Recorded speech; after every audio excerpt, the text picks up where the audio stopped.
만들어집니다. 그죠? 정소, 난소라고 하는 생식 장소에서, 그죠? 생식세포 분열을 통해 정자나 난자라고 하는 생세포들이 만들어지죠. 그쵸? 오케이. 자, 그러면 정소 안에 정원세포라고 하는 체세포가 있었고요. 체세포. 체세포니까 엄마하고 아빠한테 물려받은 총 46개의 염색체수를 가지고 있어요. 총 46개의 염색체수를 갖고 있었습니다. 46개의 염색체수를 갖고 있으면서 46개의 염색체수를 가지고 있으면서 이제 그 체세포가 그대로 수정에 참여하게 되면 갑자기 그 다음 세대에 염색체수가 너무 늘어나서 버릴 거 아니야. 왜? 사람이라면 총 46개의 염색체수, 아빠의 체세포도, 그죠? 엄마의 체세포도 똑같이 엄마로부터 물려받은 정보가 똑같이 46개를 갖고 있어. 근데 이 체세포가 그대로 수정에 참여한다고 하자. 그럼 그 다음 세대는 92개의 염색체수를 갖고 있어. 그리고 이렇게 운이 좋게 태어나서 또 똑같이 내가 사랑하는 사람도 또 91개의 체세포의 염색체수를 갖고 있으면 얘네가 또 그대로 체세포 그대로만의 수정에 참여하면 그 다음 세대는 184개나 되는 염색체수를 가지고 있는 사람이 사람마다 가지고 있는 체세포 속 염색체수가 다 다르냐고. 그렇지? 않다고. 오케이? 그 말은 이 체세포의 어떤 형태가 그대로 생식에 참여하는 게 아니라 체세포에서 유전 정보의 총량을 반으로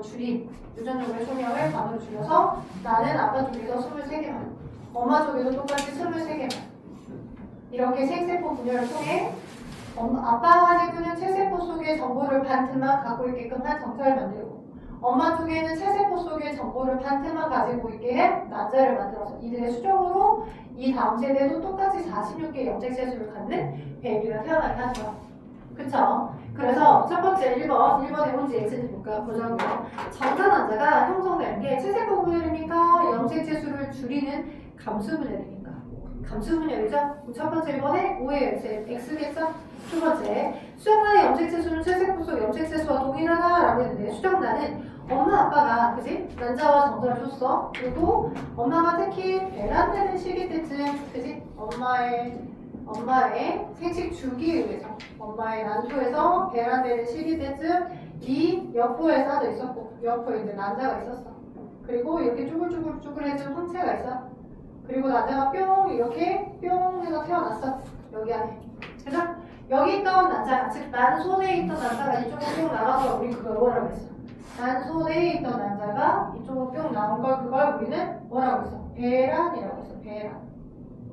오케이? 배란의 타이밍쯤 어떻게? 정자가 질을 거쳐서 이렇게로 잘 찾아와가지고 그죠? 잘 찾아와서 여기까지 와가지고 잘 착상을 하죠. 오케이? 여기까지 찾아와서 잘 착상을 한 상태 수정이 되죠 여기서. 오케이? 그래서 수정은 수란간 상부에서 수정이 일어나요. 오케이? 수란간 상부에서. 그리고 전에도 얘기했던 것처럼 난자의 난이 여기 있어. 난자를 보호하는 방사관과 투명대라고 하는 게 있어. 투명대와 방사관.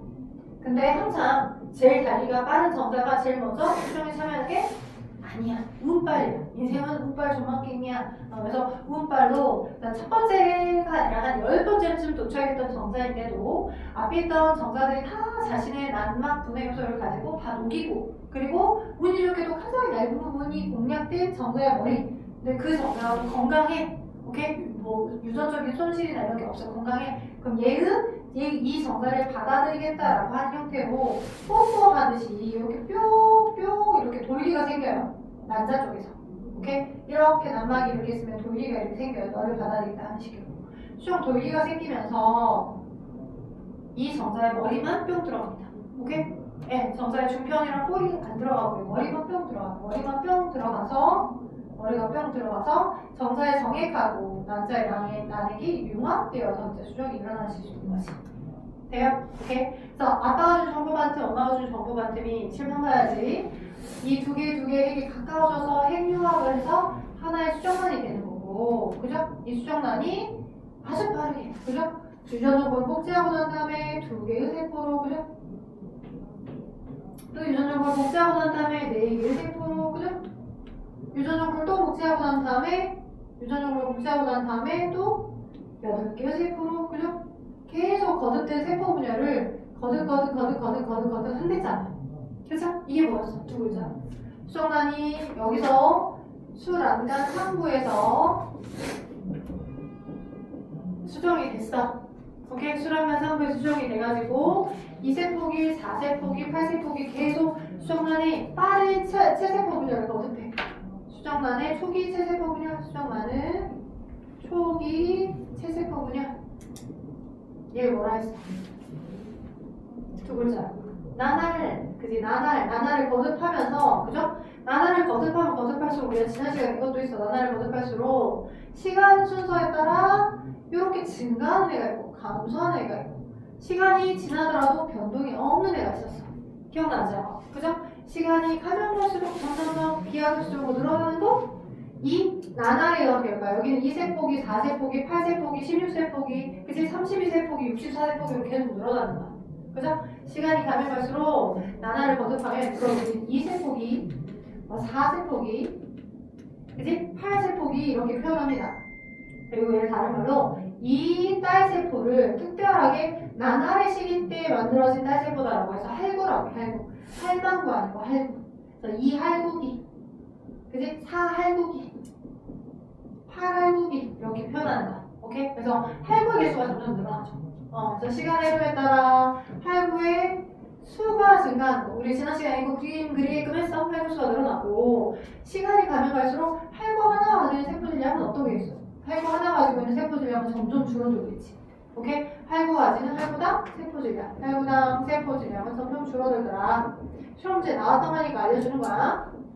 오케이? 그리고 시간이 가면 갈수록 점점 없어. 시간이 아무리 흘러가도 변함이 없이 일정한 값을 갖는 거는 뭐더라? 할구 하나가 가지고 있는 염색체수.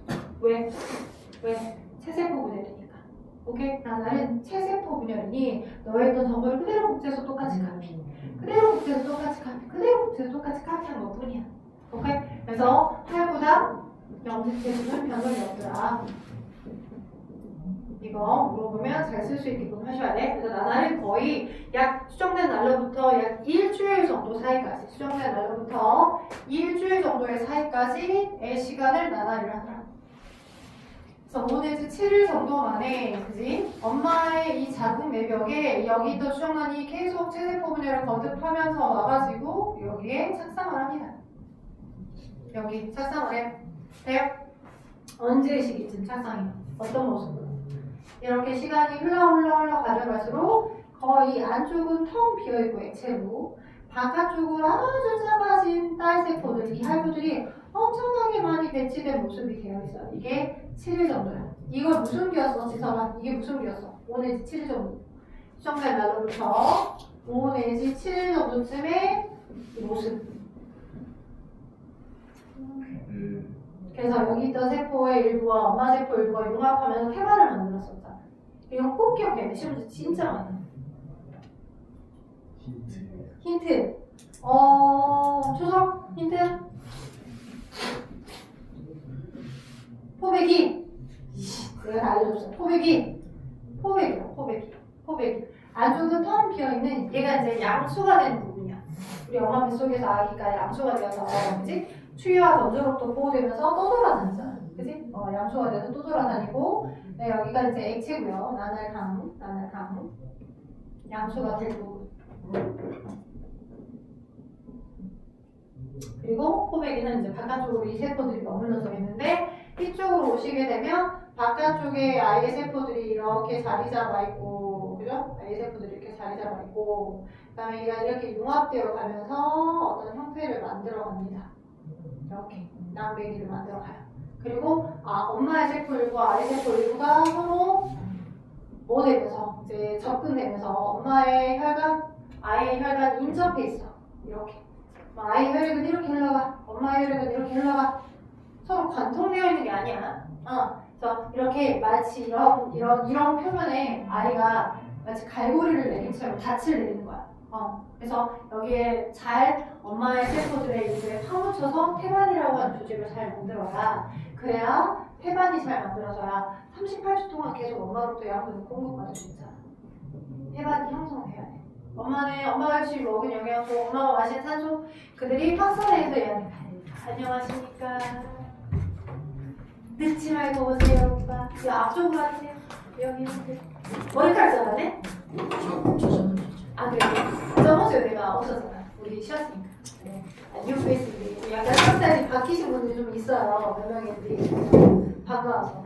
나도 지금 머리를 잘라야 되는데 지금 봐봐. 그냥 앞에가 난리도 아니야. 머리가 한 번도 못 잘라가지고 난리가 아니야. 남자 그 지구학 전문 선생님 머리카락 자르고 오셨더라고요. 엄청 더워 보이셨는데 머리카락 자르셔가지고. 이게 요즘 머리 스타일이 저런 스타일인 것 같아요. 약간 싸한 느낌이 살짝 들었거든요. 오면서 저 친구가 약간 책이 없을 것 같다는 싸한 느낌이 살짝 들었는데 아 역시나 예상한 거잖아요. 내가 또 이렇게 성견지명이 있어서 저 잠깐 금방 갔다 스테이플러만 바꾸면 됩니다. 복사를 해놨거든요. 참 진짜 난 어쩜 이렇게 자 이어서 설명할게요. 그래서 저렇게 나날을 거듭할수록 영상 보내드린 거 봤어요? 그때 있었어요? 5월 첫째 주에? 5월 2일, 3일에 학원에 있었어요? 아, 좀 늦겠네. 숙제는 했는데 안 갖고 온 거예요? 사플 체크도 다양하네. 자, 그래서 지금 이렇게를 거듭하면서 패번을 만들자. 패번을 만들어서 계속 38주 동안 이제 엄마 뱃속에서 점점 자랄 겁니다. 어떤 입체적인 형태를 만들면서, 그죠? 여기는 이제 외부에 머리나 중추신경계들을 만들 거고, 배엽을 형성하면서 소화기관 같은 것들도 만들 거고 하면서 점점 입체적인 형태를 만들면서 조금 확대해서 그림을 그릴 거야.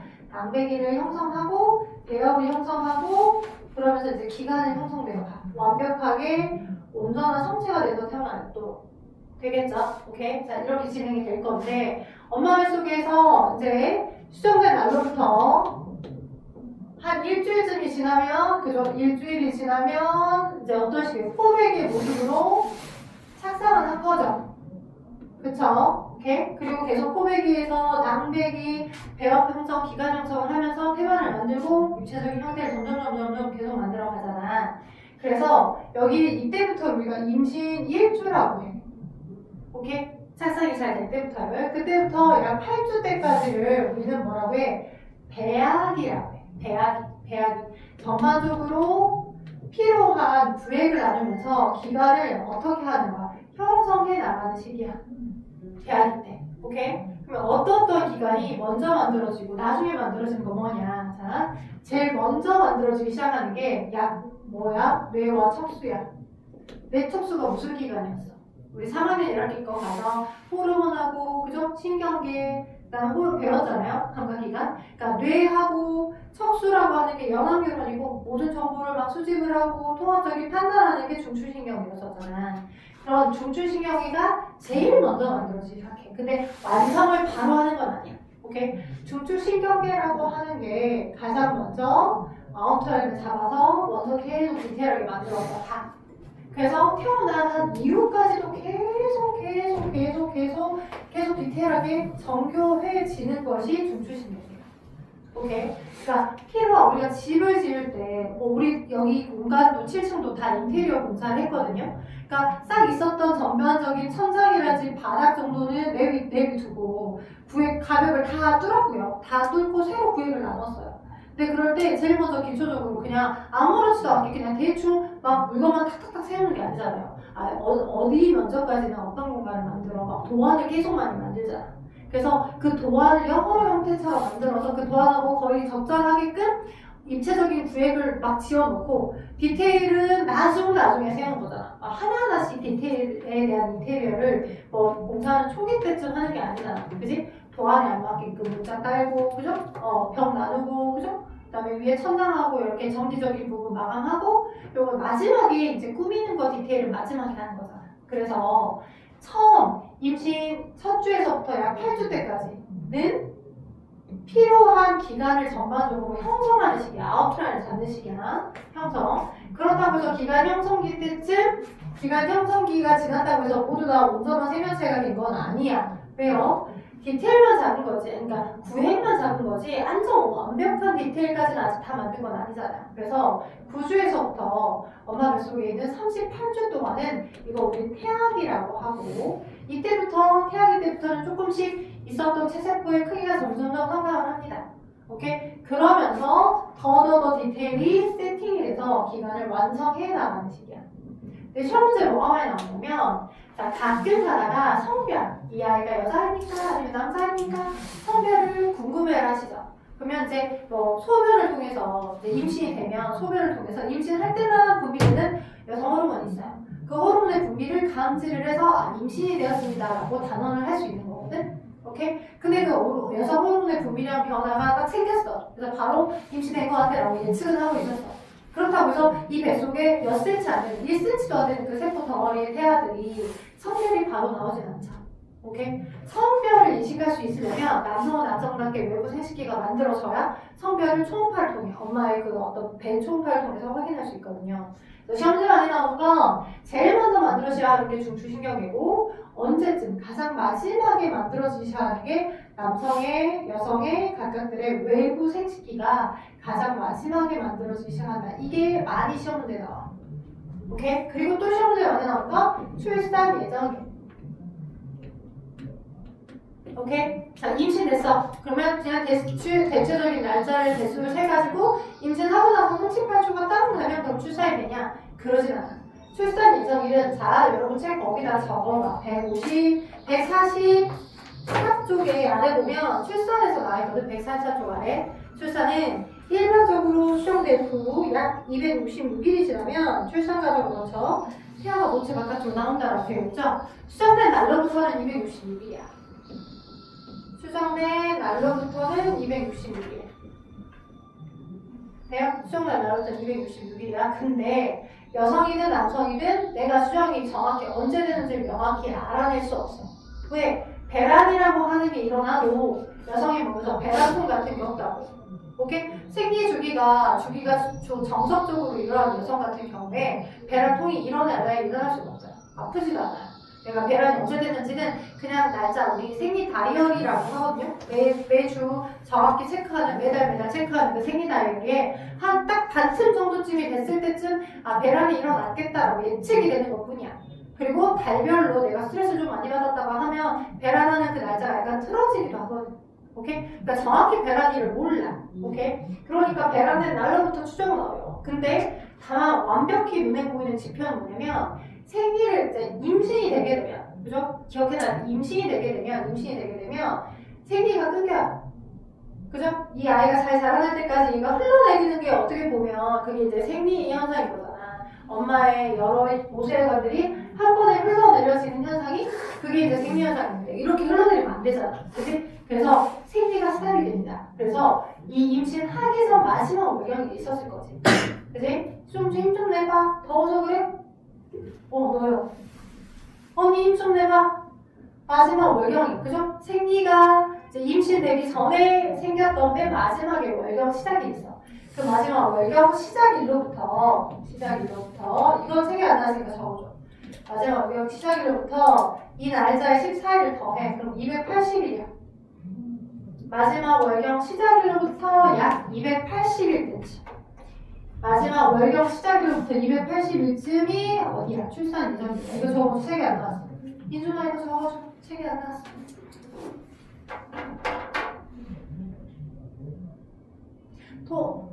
언니 적어줘. 마지막 월경 시작일로부터 280일 14일을 더해서 280일. 오케이, 적었어? 안 적었지? 거기 출산일에부터 적어달라고. 수진이가 힘을 보시네. 날씨가 너무 더워서 그러니? 화요일은 엄청 추웠었지. 화요일. 그지? 화요일날 감기 걸린 사람들 많았을 거야. 화요일 지나고 나서 또 수요일날 덥고, 그죠? 오늘은 또 덥고, 오늘 최고도 30도까지 온다고. 그지? 근데 지금 육각이실에 에어컨 이슈로 에어컨이 지금 안 틀어서 육각이실. 다행히 여기 쭉 이렇게 세로 방향 1부터 5까지는 다 틀어지는데 큰일 났어요. 오르라고 돼요. 빨라요, 오르를. 자, 아무튼 시간에 잠깐 쉬었다 할게요. 근데 쉬기 전에, 그죠? 쉬기 전에 여기 145쪽 안 풀어져 있죠? 145쪽은 다 풀어놓고 오시세요. 145쪽 다 달아놓고 오십시오. 145쪽. 나머지 친구들은 나머지 9시 반까지 여기 다 끝냈대고요. 145쪽 다 풀어놓고 오시세요. 여기 지금 9시 반 146쪽 풀었고 오늘 애들이 좀 들어갔는데 여자들이 느끼고 이게 남자 느끼고 이게 하느라고 진짜 땡! 다 풀었어? 너무 잘하네. 허락하겠어. 자, 그냥 자.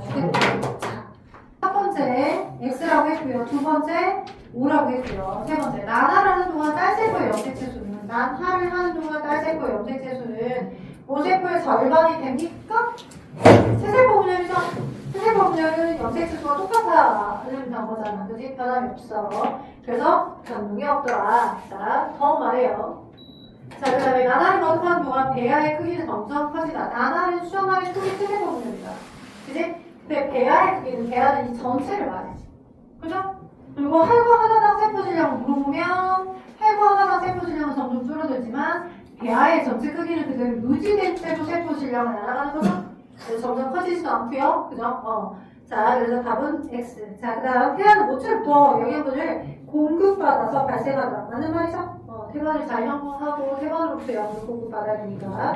첫 번째 2번에 자, 아빠가 가지고 있는 체세포소 염색체수 몇 개? 46개. 아빠가 가지고 있는 체세포소 염색체수 46개고 엄마도 46개를 갖고 있었어.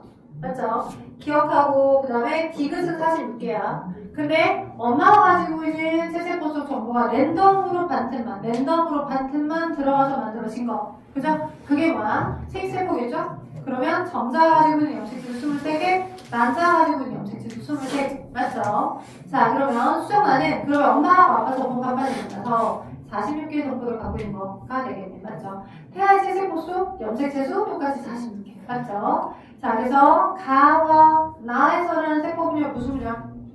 감수. 네, 감수 분열. 그죠? 생식세포를 만드는 분열이니까 감수 분열. 가와 나에서는 다에서 일어나는 세포 분열이 무슨 분열? 체세포 분열. 그죠? 체세포 분열. 다에서는 체세포 분열.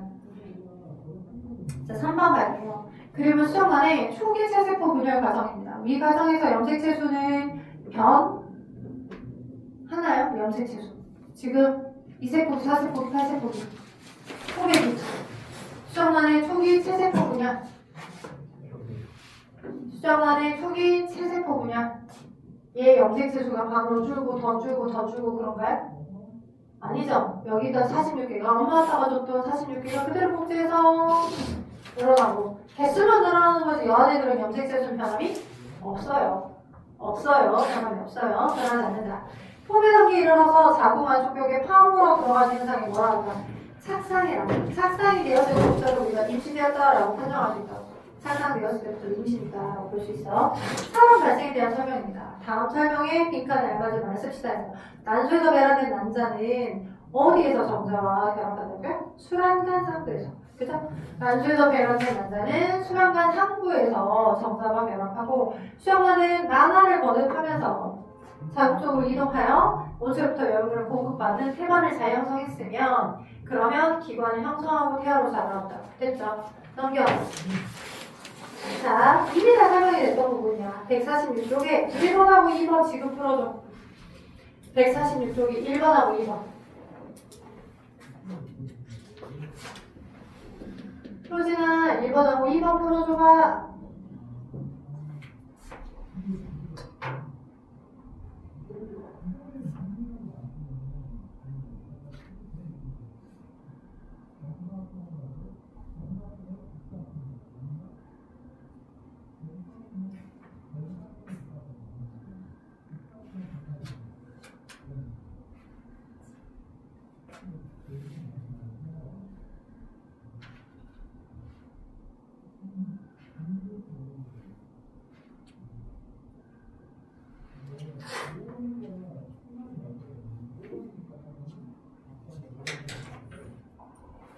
자, 1번. 사람의 수정과 발생에 대한 설명에서 옳지 않은 것하고 맞습니다.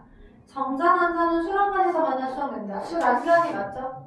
맞습니다. 맞는 말이에요. 수정란은 난하를 계속 거듭하면서 자궁 쪽으로 이동이 합니다. 맞죠? 맞는 말이죠?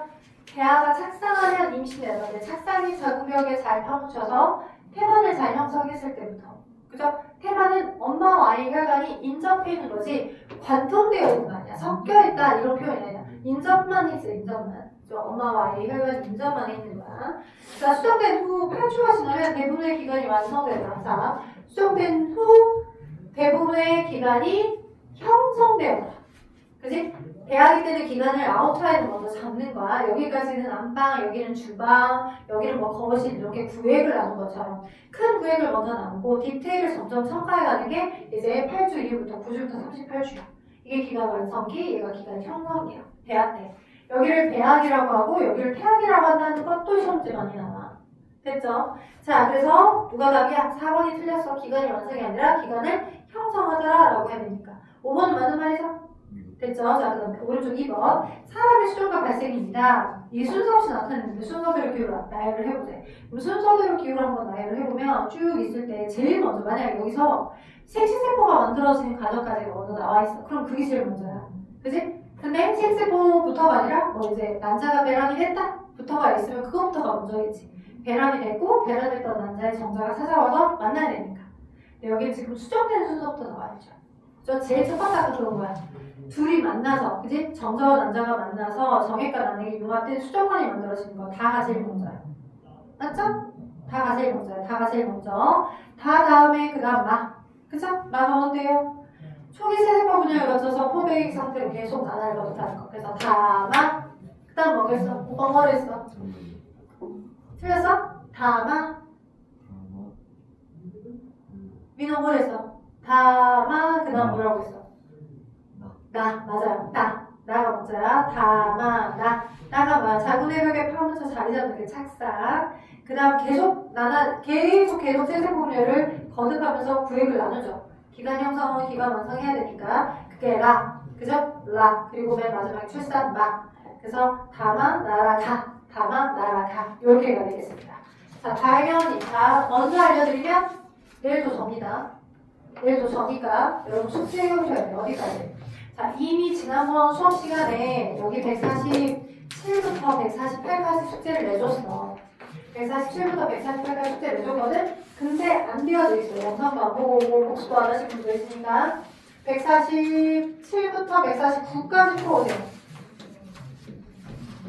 7, 8, 9 서술 문제까지 해오시고요. 그리고 우리는 어딜 갈 거냐? 150조 멘델 유전 들어갈 겁니다. 150조.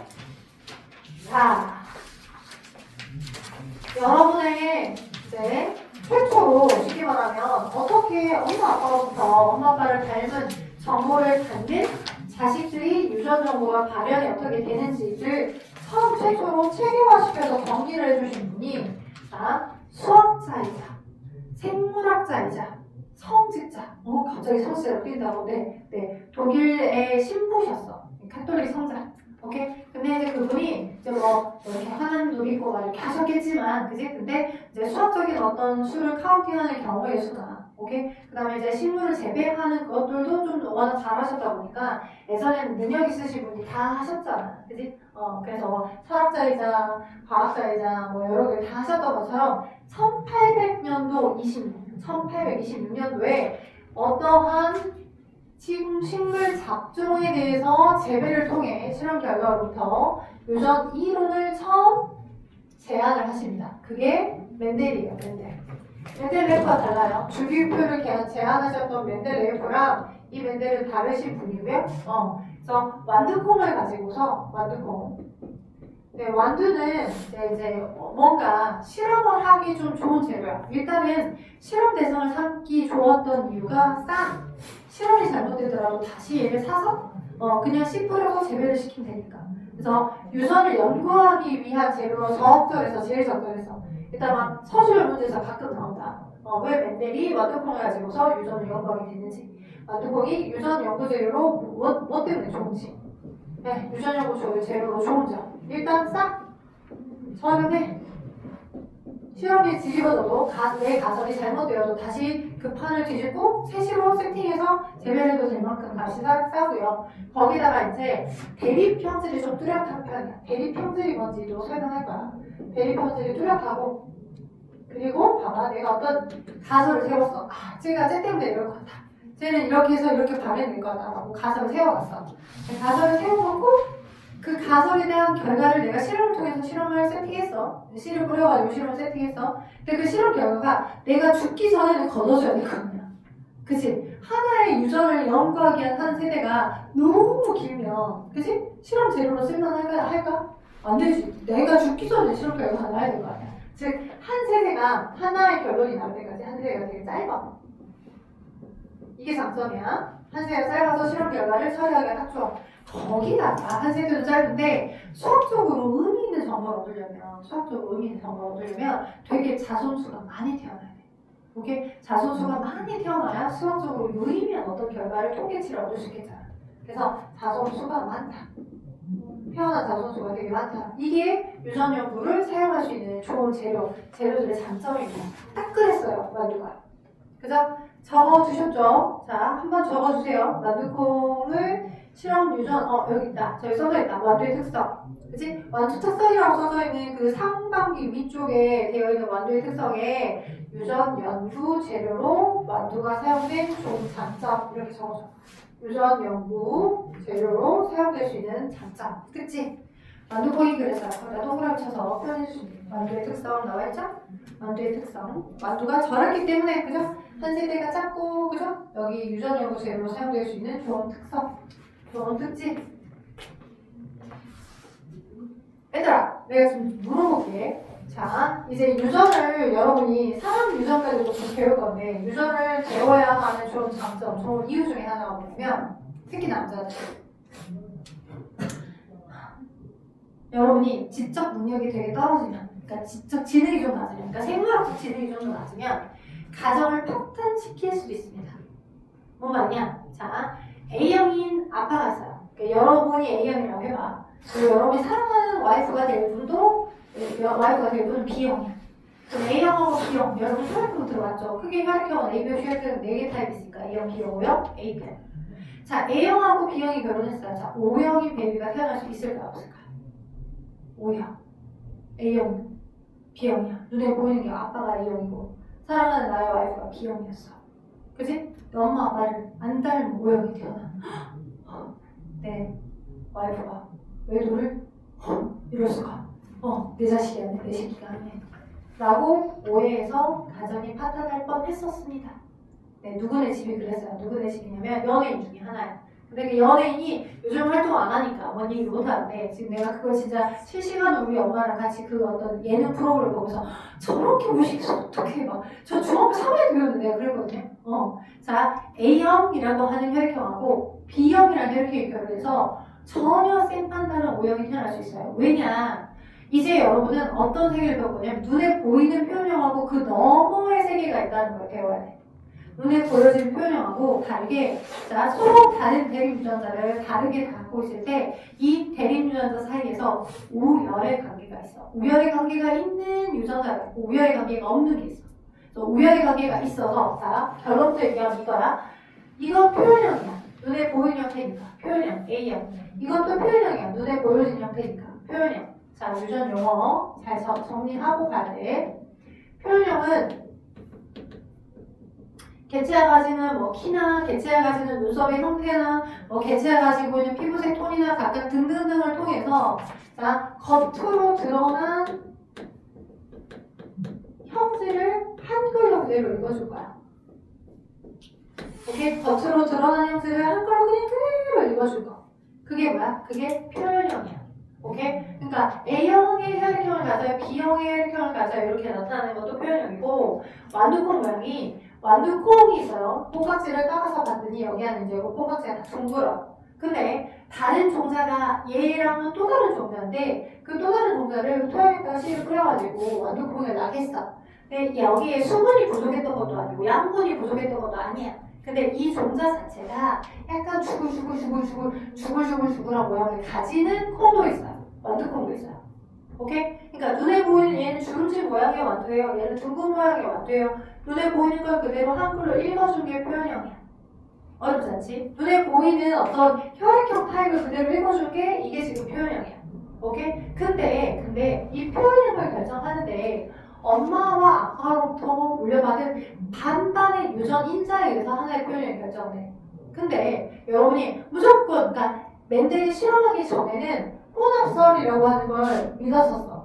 맨델이 실험을 통해 유전을 정립시키기 전에는 무조건 혼합설을 믿어서 뭔 말이냐? 예를 들어, 효진아 잘 들어야 돼. 아빠가 완두콩 모양이 둥글었어. 엄마는 완두콩 모양이 주름졌어. 네? 완두콩 만약에 둥그렇고 주름졌어. 그러면 이 둘을 결혼시켜. 그래서 베이비가 태어나. 그러면 혼합살, 그러니까 실험해보기 전, 애들이 실제 실험을 통해서 유전을 정립시키기 전에는 무조건 엄마 아빠 반만 닮아 태어나야지. 그래서 여기를 가는 아빠를 닮고 여기 가는 엄마를 닮고 이렇게 태어난다라고 생각했다. 오케이? 쉽게 말하면 엄마가 쌍꺼풀이고 아빠가 쌍꺼풀이 없어. 그러면 혼합살 주정으로 따지면 여기는 아빠 닮은 쌍꺼풀이, 이쪽은 쌍꺼풀이 있어. 이쪽은 쌍꺼풀이 없어. 이렇게 태어날 거 생각했다고. 이쪽 반틈, 이쪽의 입술은 아빠를 닮고 이쪽 입술은 엄마를 닮고 이렇게. 이쪽 콧구녕은 엄마 닮고 이쪽 콧구녕 아빠 닮고 이렇게. 그렇게 유전자들이 혼합살이야. 근데 혼합살 너네들의 생각이 틀렸어. 너네들 잘못했어 라고 하는 걸 철저히 실험을 통해 수학적 원리로 밝혀내신 분이 맨델인 거야. 오케이? 되겠어요? 오케이? 오케이? 언니 괜찮아요? 정신 좀 차려봐. 괜찮아요? 그래서 혼합살이 이런 생각을 하고 있었고 무조건 엄마 아빠 반만 닮아야 돼. 근데 맨델이 실험을 통해 야 너네 지금 이렇게 생각한 거 잘못된 거야. 우열의 관계가 있어서 한 형질을 결정하는 대립 유전자 사이에 우열의 관계가 있어서 우선만 표현돼. 이걸 알려주신 분이 맨델이야. 그래서 봐봐. 이것도 봐봐. 아까 결론부터 먼저 얘기하면 자 이거 봐봐. 심판 봐봐. A형이 있고 B형이 있어. 이렇게 한글로 나타낸 건 뭐라고? 표현형이라고. 최종적으로 나타낸 표현형이야. 최종적으로 나타내진 표현형. 오케이? 근데 이 표현형을 결정하는 것도 엄마하고 아빠로부터 물려받은 유전 정보에서 엄마하고 아빠로부터 물려받은 유전 정보에서 결정되잖아. 그치? 그래서 자 여기 둘 사이에서 O형인 자식이 태어났다면 오케이? 엄마로부터도 O, 아빠로부터 O를 물려받았기 때문에 얘가 태어난 거야. 내가 지금 이렇게 그림을 그린 거, 짝대기 찍찍 이렇게 그림 그린 거 여러분의 세포의 핵의 염색사 형태를 표현하기 위해서 하나는 아빠한테 받고 하나는 엄마한테 받은 걸 표현하기 위해서 내가 짝대기를 쫙쫙 끄는 것 뿐이야. 오케이? 하나는 아빠한테 받고 하나는 엄마한테 받고. 그리고 하나의 유전 형질에 대해서 같은 위치의 대립 유전자를 가지고 있으니까 아빠한테 받은 거, 엄마한테 받은 거 이런 식으로. 돼요? 그래서 이 O라고 하는 건 아빠한테 O 유전자를 받았고 엄마한테 O 유전자를 받은 거야. 오케이? 그러면 누구한테 갖고 있었던 거야? 아빠, 엄마로부터 하나하나씩 다 갖고 있었던 거야. 오케이? 왜? 아까 우리 배웠잖아. 아빠의 체세포, 엄마의 체세포가 그대로 정보를 주는 게 아니라 아빠가 갖고 있던 체세포 중에 두 개 중에 하나만 유전자다. 그래서 아빠가 A형인 건 A 유전자도 갖고 있고 O 유전자도 갖고 있어서 A형이었던 거야. 오케이? 아빠가 B형인 건 O 유전자도 갖고 있고 B 유전자도 가지고 있어서 B형이었던 거야. 근데 왜 아빠와 엄마는 O 유전자가 발현이 안 되고 A형 또는 B형으로 발현된 거야? 이 대립 유전자 사이에 우열의 관계가 명확해서 이 두 개를 서로 다르게 갖고 있을 때 O 유전자보다 A 유전자가 더 센 우성이야. 우성 형질을 결정하는 유전자야. A 유전자가 O 유전자보다 더 세서 엄마는 A형이 표현된 거야. O 유전자를 갖고 있어도 얘가 더 열어서 겉으로는 표현이 안 된 거야. 가지고 있지만 그 세대에 표현은 안 된 거야. 오케이? 대머리 유전이 그런 거야. 이 세대를 거쳐도 유전이 되거든. 오케이? 그래서 대머리 유전 정보를 갖고 있을 때, 그죠? 각각을 가지고 있더라도 대머리 유전도 좀 더 복합적이야. 남성 호르몬의 분비랑 변화에 의해서도 또 달라져. 유전자를 갖고 있다라고 하더라도. 오케이? 여튼 이렇게 되고요. B형은 자 마찬가지로 B, O 서로 다른 유전형을 갖고 있는데 O 유전자를 갖고 있어도 O가 발현이 안 되는 이유는 O보다 B 유전자가 더 세 우성 형질인 거야. 그래서 이 아빠 세대에는 당연히 뭐로 표현된 거야? B형으로 표현된 거야. 오케이? 오케이? 즉 봐봐. 이렇게 겉으로 드러난 걸 한글로 나타내는 게 표현형이고 그죠? 그것의 실질적인 너머의 실질적으로 가지고 있는 유전 정보를 알파벳 기호로 나타낸 거. 그게 우리 뭐야? 그걸 유전자형이라고 해. 알파벳 기호로 표현해주기 유전자형. 돼요? 오케이? 그리고 형질은 뭐야? 개체가 가지는 모든 특징. 개체가 가지는 모든 특징. 이마선이 M자다, 뭐 일자다, 쌍꺼풀이 있다 없다, 보조개가 있다 없다, 그죠? 귓볼이 뭐 불량이다, 도착형이다, 해맑아요, 된다 안 된다, 뭐 이런 여러 가지 등등등의 이 한 명이라고 하는 사람의 이게 개체거든. 한 명이라는 사람이 그죠? 생명체 하나가 가지고 있는 모든 특징들을 우리 그걸 가닥들 다 형질이라고 해. 오케이? 완두콩 모양에 대한 형질, 완두콩 색깔에 대한 형질, 그지? 완두콩 뭐 키에 대한 형질, 각각들이 다 그냥 형질이야. 개체가 가지는 각각의 특징. 그리고 그 형질 안에서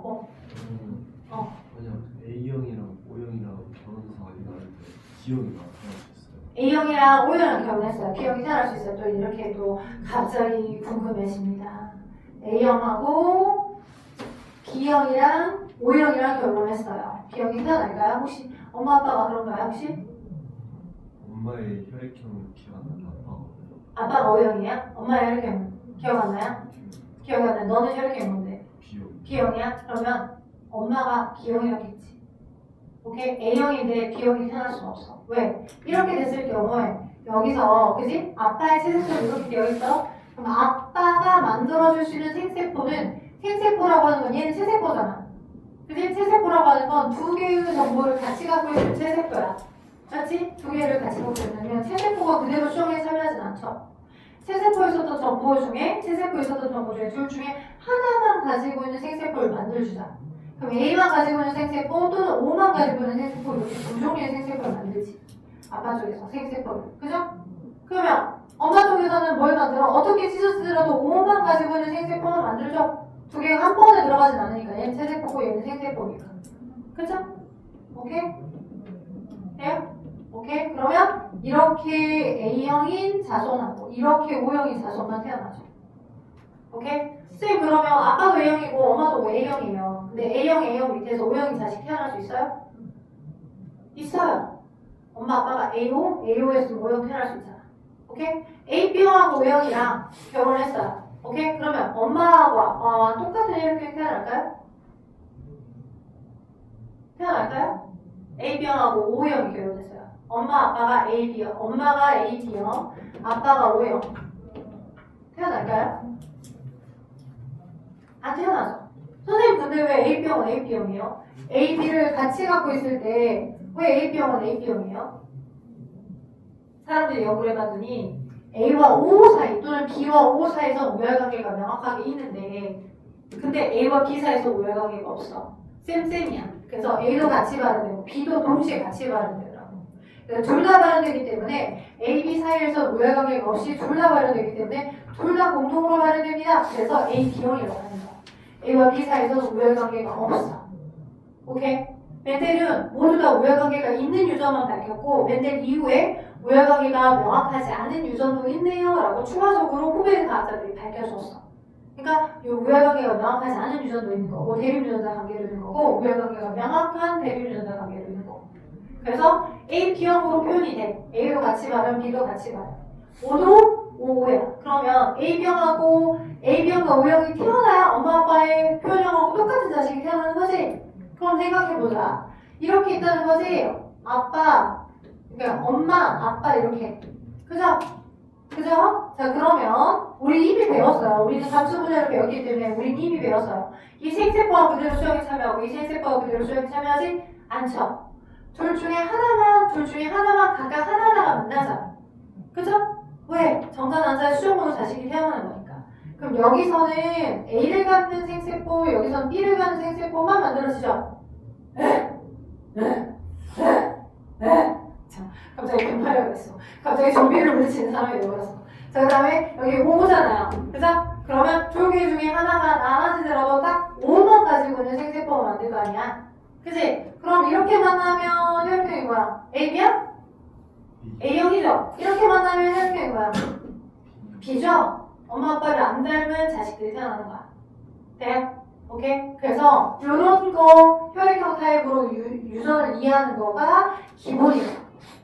이걸 이해하게끔 하기 위해서 그러니까 여러분의 가정을 판단하지 않게끔 하기 위해서 쉽게 말하면 A병하고 O형이 결혼했는데 왜 내 자식은 A병이 아니고 니 왜 내 자식 O형이 아니야. 와이프 탐만하는 그런 그죠 지적 능력이 떨어진 남편 때문에 또 여자도 그럴 수 있어요. 그죠? 여자가 그 의심한다 해도 여자가 여자 탓하겠지. 그지? 뭐 본인이 혼자 속고 누구지? 막 이렇게 생각할 거 아니야. 그러다가 문제는 안 돼. 여자는 그냥 자기가 뭔가 잘못된 거 같으면 자기가 감추려고 하겠지. 근데 남자는 막 너 탓이야 너 탓이 하면서 막 가서 판단할 거 아니야. 그지? 난 탓이 없어 막 이렇게 할 거 아니야. 근데 이걸 알고 계시면 그저 눈에 보이는 게 다가 아니라는 걸 받아들이셔야 되는 시대로 오신 거예요. 오케이? 그래서 A형하고 B형 사이에서 O형도 태어날 수 있지만 이렇게 되면 AB형도 태어날 수 있죠. 이렇게 되면 A형도 태어날 수 있고 이렇게 되면 B형도 태어날 수 있고 이렇게 되면 O형도 태어날 수 있잖아요. 그쵸? 그래서 A호 타입의 유전자형하고 B호 타입의 유전자형이 결혼하게 되면 아빠가 하나죠, 엄마가 하나죠 해서 우열관계가 명확하지 않은 AB형도 태어날 수 있는 거고요. 맞죠? AB형도 태어날 수 있는 거예요. 맞죠? 아빠가 하나죠, 엄마가 하나죠 해서 AO의 유전자형을 갖는 A형도 태어날 수 있고요. 맞죠? O랑 B가 만나서 BO의 B형의 A형도 태어날 수 있어요. O형도 태어날 수 있고요. 그죠? 가장 많은 표현형을 가지는, 가장 다양한 유전자를 갖는, 다양한 표현형을 갖는 자손이 다 태어날 수 있는 게 AO와 BO가 표현한 겁니다. 됐죠? 자, 여러분의 일상생활도 빗대어서 표현하니까 이해가 좀 더 수월했죠? 이 개념의 정립을 제일 최초로 완두콩 실험을 통해서 세팅하신 분이 멘델이라고 해요. 오케이? 그래서 정리. 자, 겉으로 보이는 한글의 형태를 한글로 나타내준 게 표현형이고요. 유전자형은 이렇게 알파벳으로 이메일 값으로 알파벳 유전자형으로 나타내준 거야. 오케이? 이렇게 쓰는데 중학교 때는 이렇게 쓰는데 고등학교 올라가면 IA, 뭐 IP, II 이렇게 표현하기로 해. 이렇게 바꾸는지 모르겠어. 그치? A를 이렇게 표현하고 B를 이렇게 표현하고 이렇게 쓰면 AO야. 이렇게 쓰면 BO야. 귀찮아 죽겠어. 이렇게 써야 OO야. 알려면 줄게. 중학교 때는 근데 이렇게 간단한 알파벳으로 얘기를 해. 됐죠? 오케이? 그냥 약속이 바뀐 것 뿐이니까. 자, 그 형질은 대체가 가지는 모든 특징, 대체 하나의 생명체가 가지고 있는 뭐 눈썹 모양, 이마선, 그죠? 키나 피부색 톤, 뭐 등등등이 다 형질이고 한 형질에 대해서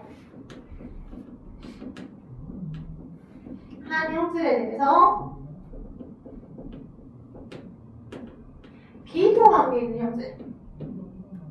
이거 우리 대립 형질이라고 해. 예를 들어서 자, 우리가 키랑 몸무게랑 비교할 수가 없죠.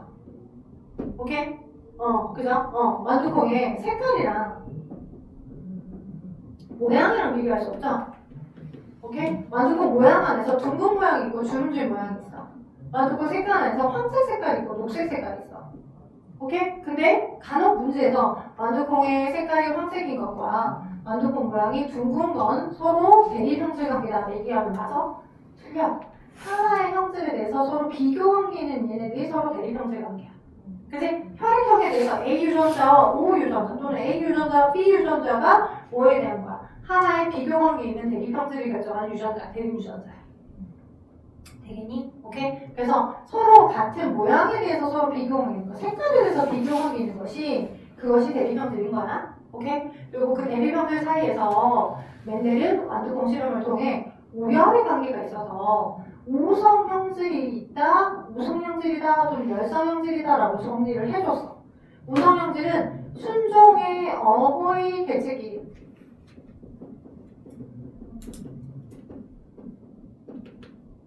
순종의 어버이 개체끼리 교배시, 그지? 자손제 1세대에서, 자손제 1세대에서. 다른 말로 자손제 1세대를 잡종제 1세대라는 거예요. 잡종제 1세대. 오케이? 순종의 어버이 형질끼리 교배했을 때 잡종제 1세대, 자손제 1세대에 뭐가 표현되어 나온 형질, 표현되어 나온 형질을 우리 그걸 우성 형질이라고 하자라고 얘기했어. 오케이? 표현되어 나온 형질. 그리고 열성 형질은 똑같아. 순종의 어버이끼리 개체했을 때 잡종제 1세대, 자손제 1세대 때 안 나타나는 형질, 나타나지 않은 형질. 나타나지 않은 형질을 우리 그걸 열성이라고 하자라고 약속했어. 돼요? 뭔 말이냐? 이거야. 자, 멘델이 너무너무 궁금했어. 실제로, 진짜로 완전 둥근 모양의 완두랑 순종의 완전 주름진 모양의 완두를 서로 결혼을 시키면 이전의 과학자들이 믿었던 것처럼 혼합체처럼 이렇게 태어날지 궁금한 거야. 모양부터 둥글고 여기가 주름진. 오케이? 반반씩 둥글고 주름진 엄마 아빠를 반반 닮은 야누스처럼 이렇게가 태어나는지 궁금해서 얘가 아니다라고 하는 걸 확인하는 실험을 한 거지. 오케이? 실험 결과부터 어떻게 실험 결과부터 했냐면 이쪽 텃밭은 어떻게 하더라도 순종으로 고정된 둥근 모양을 갖는 완두들만 태어나도록 해. 몇 세대를 거쳐서, 그지? 혹시라도 이제 막 여기들끼리 서로 수정을 시켰거든? 이걸 같은 유전자끼리 결혼시키는 걸, 같은 유전자끼리 교배시키는 걸, 이걸 자가수분이라고 해요. 자가수분, 자가수정. 동위 유전자끼리 서로 결혼시키는 거. 혹여라도 이제 예상된 둥근 완두콩이 태어나야 되는데, 똑같이 여러 가지 둥근 게 태어나야 되는데, 혹시라도 쭈글쭈글한 잘못된 형태가 태어나서 뿔을 채 뽑아버렸어. 우리가 원한 건 몇 세대를 수정을 여기끼리 계속 자가수분을 시키더라도 계속 둥근 형질의 베이비만 태어나야 되는 게 맞으니까. 오케이? 그래서 완전 순종을 얻어내야 되는 게 맞으니까. 왜? 우리 겉으로 보이는 것으로만 단정지을 수 있지 내부를 실제로 가지고 있는 대비 유전자를 우리가 눈에 뭐 이렇게 적외선이나 자외선 차단 뭐 그 카메라로 봤다고 해서 그게 답이 나올 수 있는 건 아니잖아. 그러니까 눈에 보여지는 형태들로 어떤 걸 확정해야 되니 혹시라도 예상되지 않은 얘네가 나오면 뽑아버리고 몇 번씩을 더 추가적으로 여기는 얘네들끼리 서로 결혼시키는 작업을 꽤 오랫동안 계속했어. 그래도 괜찮은 건 한 세대가 너무 짧아서 우리가 원하는 데이터를 얻는 데까지 시간이 짧게 걸리니까 충분히 가능했어. 됐죠? 그래서 최대한 순종의 둥근 완두콩만 얻어내도록 이쪽 톱밭을 그렇게 했고요. 여기서부터 저기 멀리 떨어져 있는 여기는 주름지은 완두콩만 재배하도록 순종의 주름지은 완두콩만 얻어지도록 이와 비슷한 방법으로 계속 재배를 했어. 혹시라도 주름지은 완두콩이 태어나야 되는데 혹시라도 둥근 완두콩이 혹시 태어났다. 그러면 얘도 뽑아버렸어. 야, 우리가 원한 건 오로지 순종의 주름지은 완두콩만 얻는 게 먼저니까. 오케이? 그래서 기대가 됐어. 이제 진짜로 완전 둥근 완두랑 완전 주름지은 형질을 결혼시켜서 자손이 어떻게 태어난지를 보고자 하는 거니까 기대가 됐어. 그랬었을 때 어떻게? 여기 꽃이 피었을 때, 이 꽃들이 피었을 때 수술들이 이렇게 있으니까 수술의 꽃가루를 얻어내고 수술로부터 주름진 형질에 대한 꽃가루를 얻어냈어. 이렇게 막 솔로 붓으로 이렇게 긁어가지고 꽃가루를 얻어냈어. 그래서 모아뒀어. 그리고 여기 둥근 형질의 완두콩에서 여기도 양성화이다 보니까 수술들이 있단 말이야. 이렇게 수술들이 있단 말이야. 그러면 얘는 다 잘라냈어. 왜? 둥근 형질에 대한 꽃가루가 셀프로 가서 실험을 오류하게 하면 안 되잖아. 그치? 우리가 원한 건 주름진 꽃가루의 정보와 둥근 꽃가루의 정보를 서로 만나게 해서 자손이 어떻게 태어난지를 보고자 하는 거잖아.